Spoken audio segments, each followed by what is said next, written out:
Hey, I'm back for another video, and today we are taking a look at Resident Evil, a series that started in 1996 with Resident Evil, a survival horror game which is iconic and has the most iconic scare in all of gaming. I will only be talking about the games I have personally beat or spent a good amount of time with. I think I have a good understanding on how you should start. I first started back in 2020 or 2021, so I recently got into the series, and they are some of my favorite games. So with all that out of the way, let's start.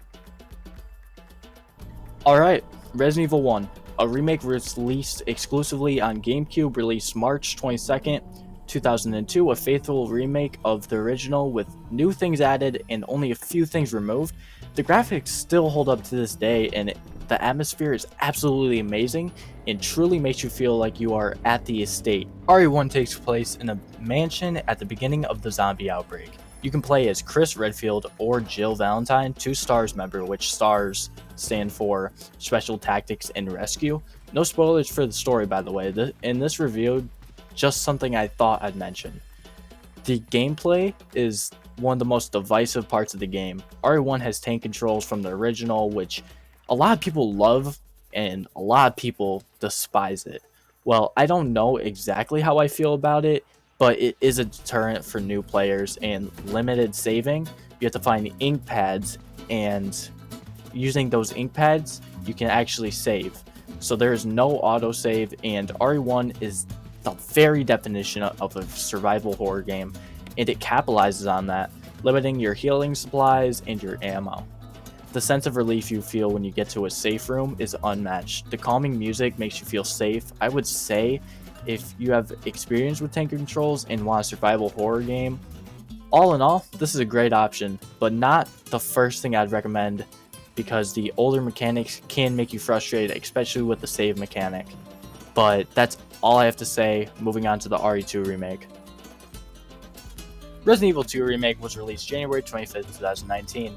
This was my first Resident Evil game, and so I am for sure biased, but I think it is one of the best starting places. The gameplay isn't too foreign from other games, and the horror is still there. The graphics are amazing, and the zombies have realistic response to each one of your shots, and their limbs can explode, giving a lot of gore. This game has infinite saving, unless you go to the hardest difficulty. The zombies take a lot of shots, which makes you have to manage your ammo more by stunning them instead of killing them completely. The guns themselves feel satisfying to use, and you get quite a few weapons by the end of the game. The puzzles of the game are very simple and easy to understand, which could be a good or bad thing, depending on how much you want intricate puzzle designs. This time, like last time, there are 2 playable characters, Leon and Claire. Leon is a rookie cop that missed his first day as a cop after breaking up with his girlfriend, and he stops at a gas station on his way to the station the night after. That's where he has to kill his first zombies and meet Claire. Claire is searching for her brother Chris Redfield, aka the protagonist of the last game. Then they were separated by a car accident and forced down separate paths, both ending up at Raccoon City Police Department. I would recommend this game for anyone looking for a scary third-person shooter game with gore and good gameplay. It is a truly breathtaking game, and there is a demo for Resident Evil 2, so you can try it before committing to it. But now let's move on to Resident Evil 3 Remake.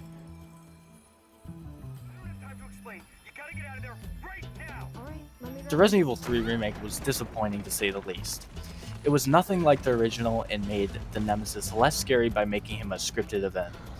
It's more of a action game than anything, and it is only 3 to 5 hours long. I wouldn't recommend this game for anyone new or even returning fans from the original. The Resident Evil 2 Remake removed a lot but added a lot at the same time. But the Resident Evil 3 Remake just removed things and forgot to add. It isn't a bad game, it just isn't worth the $60 price, and it's a really bad remake.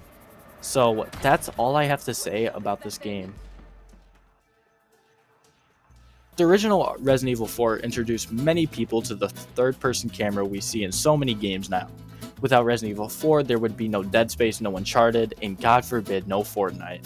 Yeah, I know. So it would be an understatement to say this game was influential. The lightning was caught in a bottle, and unlike a lot of games inspired by Resident Evil 4, it still holds up to this day. It takes a bit to get used to the tank controls, but the controls are very tight and everything feels like it's in your control. Resident Evil 4 was released January 11th, 2005, 6 years after the original Resident Evil 3. And this game went through development hell. Multiple versions made until they came to the conclusion that fixed camera angles wouldn't be the right move for this game. The third-person camera angle was born. So Leon from Resident Evil 2 is back.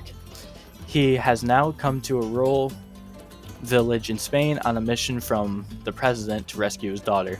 Resident Evil 4 leans more into the action side of Resident Evil 3, but is still a horror game in a lot of elements. The atmosphere is still scary, being in a foreign country, hearing them speak to each other, plotting against you, but you don't understand what they're saying. The atmosphere of this game feels like it's a place you've been. I don't know how to explain it, but that's how it feels. It can be nostalgia, but it feels like a real place in the world. This game is also very cheesy with early 2000s humor. There are a lot of variety of weapons you can buy from the merchant, and he can upgrade your weapons, and you can also sell your weapons to him. There is also limited ammo, so it feels like a survival horror game, just not as much as the last two. With making sure you have enough health and ammo, it still has a lot of resource management. So I would recommend this game for anyone and everyone thinking about getting into the series or are already in the series, just haven't played it yet. Let's move to the remake. The remake had a lot to live up to, and it delivered. The remake came out on March 23rd, 2023, and made the graphics better and the art design better. The atmosphere of the remake makes the game more horror, which makes sense. It came from the team that made Resident Evil 2 Remake. There are also no longer tank controls and less cheesy humor, but there are still definitely some cheesy one-liners. There's now a parry with your knife, and it comes with durability, adding more management into your resources.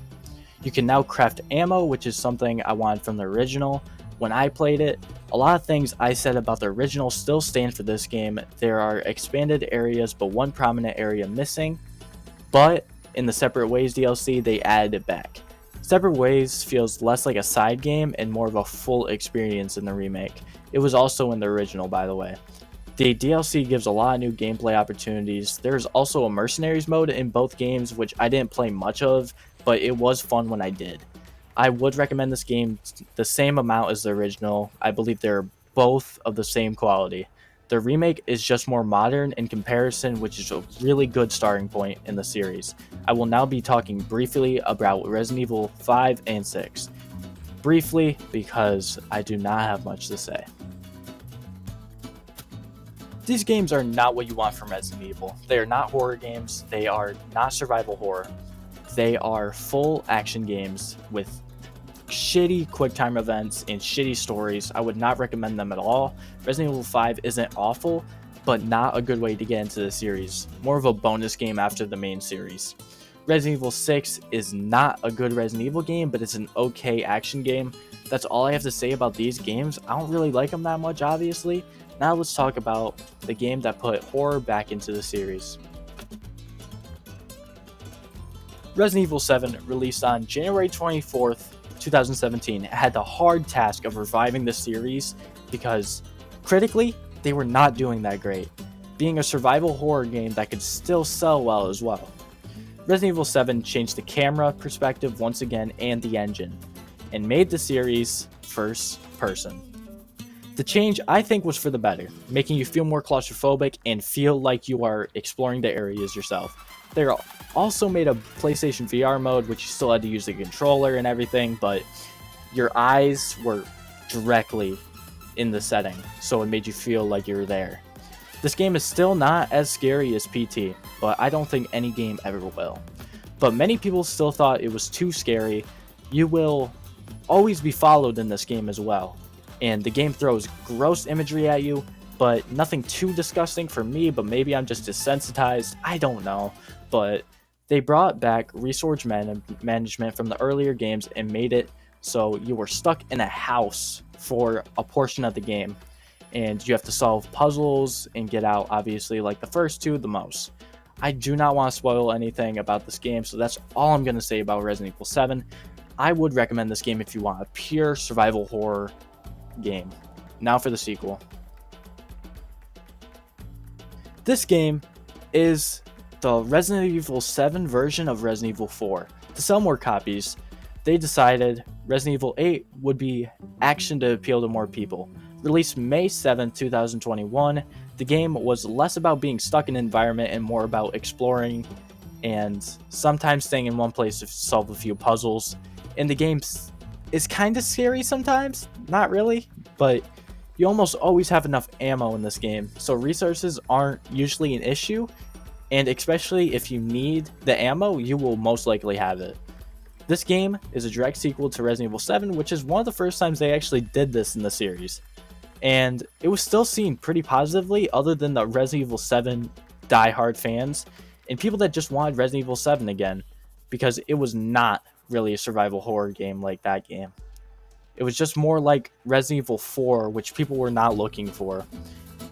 But they're not like exactly the same, obviously. They just have similarities. And like just more action focusing on that aspect. They're not full blown like Resident Evil 5 or 6. That's all I want to really say. The game is great, but I would recommend it for anyone looking for a action horror-ish game. But I do not think it should be your first game in the series. I think you should start with Resident Evil 7 and then Resident Evil 8. If you made it this far, all I want to say is thank you so much for watching, and if you could like and subscribe, it would help me out a lot. Around 0% of the people that watch these videos actually subscribe. But with that said, this was Cummins. Thank you so much for watching.